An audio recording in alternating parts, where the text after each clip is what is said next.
That's right. I'm talking about COVID.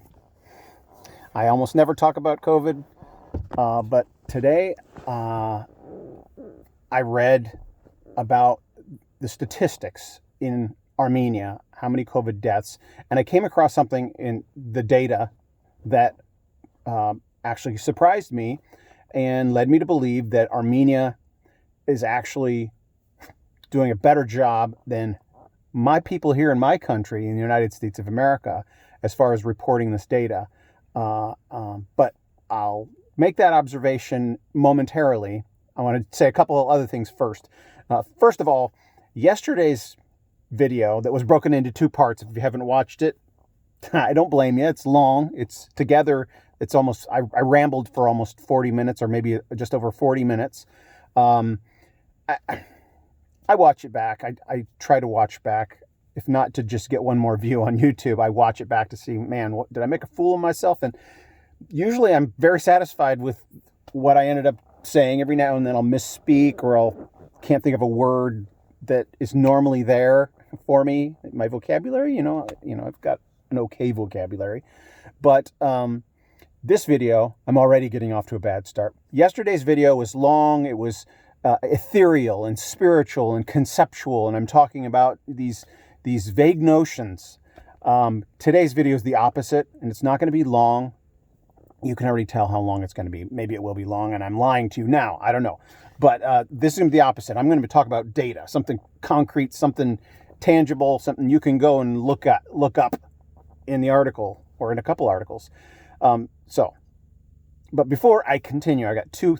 I'm going to get to my observations about Armenia's coronavirus data reporting last. But before that, and then I'm going to talk about another thing. But before any of that, share and subscribe and share and like this video and comment but share it and click the notification bell. I got to remember to do that because my subscriptions keep going up, and sometimes it's when I mention it, people think, oh yeah, I should click on this. I want to see what else this lunatic has to say. All right, there, commercial over. Now, this channel, Sovereign Artsakh, I used to do something else on this channel, and it used to be called something else. And I'm going to, in a minute, I'm going to put a link right up here above me. I think over on this side, wherever. I'm going to put a link up in a minute to a video I did on April 17th.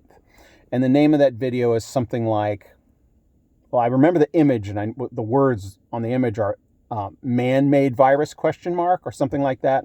And the name of the video is something similar. Was the coronavirus manufactured, or was it man-made, or something like that? And this channel used to be just me and my mom talking on the phone, or me on camera and her on the phone, just talking about what's going on in the world, and talking about what's going on in our lives, going on in her life, and my family would watch it. And I called it Miracle Mom and Michael because my mom experienced a legitimate, documented miracle, and that inspired me to start the channel. And maybe we'll have a revisit to that. Maybe I'll have Mom on here for an episode or two every now and then. So this video I'm about to link, I'll just do it now, right here. That's my cue for me when I go back to link it right here. That video is talking about a documentary that was done that was completed and posted in early April. I mean, within a month, a month and a half, 2 months of this lockdown, of the shutdown, of the virus pandemic. And it's about a 40-minute documentary about the coronavirus origins. Was it manufactured in a lab? And I'm impressed because I work in the entertainment industry. I know some documentaries take 10 years to make. Some of them take at least 3 years to make. Those are the best documentaries. Somebody's just been pursuing a story forever. And they threw this thing together in like 60 days.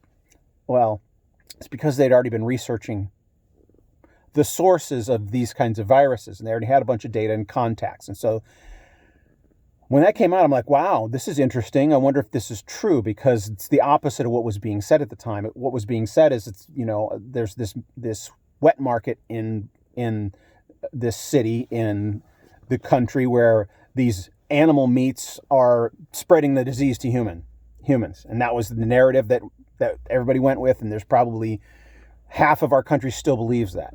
Half of the world may still believe that. And this was presenting a different opinion, that no, it's much more likely that this was actually manufactured. And the documentary goes into detail, and that was what persuaded me, the data. And so the reason I'm bringing that up here is I follow certain sources, and I was following this source. The Epoch Times put out this documentary about the very real likelihood that this was a manufactured virus. Not saying it was intentionally released. There's plenty of intentional things that happened. Whether it was intentionally released, there were other intentional things that happened that were malicious and malevolent, that caused the global economy, impacted the global economy. But this was 10 months ago, 8 months ago, whenever April 17th was, that I posted this video to be ahead of the curve, or at least to have sources that I know are reliable. You know why I'm saying this is? Because reports are coming out today that are most scientists in the world are agreeing, yeah, this is probably manufactured in a lab, right? It's probably, and in fact, the lab that it was manufactured in was the Obama presidency gave money to this lab, right? I mean, it's just, you couldn't script this stuff. It's arguably this pandemic that got Obama's vice president elected president, right? And so I just say that, I'm saying that,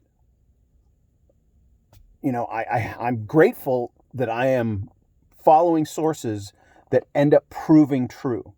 This same source, Epoch Times, put out a documentary a couple weeks ago about the election that we just had, and they went into the data. Like, they just presented the data, and it's like, it's comforting to know that I'm listening to truth and not some spin, right? Not being duped or deceived, right? The recent article in the New York Magazine, I forget the name of the article, but you look it up. It came up on January 4th, New York Magazine. What if? It's like, what if it was manufactured in a lab? And so that's one of the articles. And some of the other sources that I've been following are confirming, yes, and they're having experts on and guests on saying, yeah, it's pretty much, it's a consensus looking at the genetic structure of this virus. Yeah, this is not something that happens in nature. It doesn't happen this way. All right, so now, those of you who have waited this long, I'm going to try and finish here in a sec. So Armenia does an update of how many deaths, how many cases, and they have another stat that I'm not seeing in the United States that tells me that Armenia has been doing it right. Armenia has been doing it more accurate. Armenia's numbers are more trustworthy. Now, their numbers are comparable to the United States numbers. Like, Armenia has a population of 3 million people, and they're approaching 3,000 coronavirus deaths, right? And the United States has 300 plus million people, and we're approaching 350,000 or 400,000 deaths. And so those are roughly equivalent, like per capita, per human, per citizen of those respective countries. The death rates are very similar. But there's one stat that I noticed that Armenia tracks that I haven't seen anywhere in the United States. Anywhere. Maybe some states, and that's one of the differences. Armenia is one country, and they can do it one way. The United States has reporting in 50 different ways of reporting. And so you can't really necessarily trust that big number. It's off, but we don't even know which way it's off. That data, that one point that Armenia reports, is deaths from other causes, but the person had coronavirus, right? These people died from other causes, but they also had the coronavirus. And I'm willing to bet that coronavirus may have exacerbated some of these other conditions, whether it, or if it's like this guy died in a car wreck, or this guy died of a gunshot wound and had coronavirus. That would go into that statistic. I've heard in the United States that those cases of people dying in car accidents and people being shot and dying of gunshot wounds are in that overall stat of coronavirus deaths because the person had coronavirus. It wasn't the cause of their death. Okay, so, and there's a percentage. I'm not saying that's the majority of the deaths in the United States are falsely reported. No, I think there's a significant percentage. It may be upwards of 7% or something like that, that are, anyway.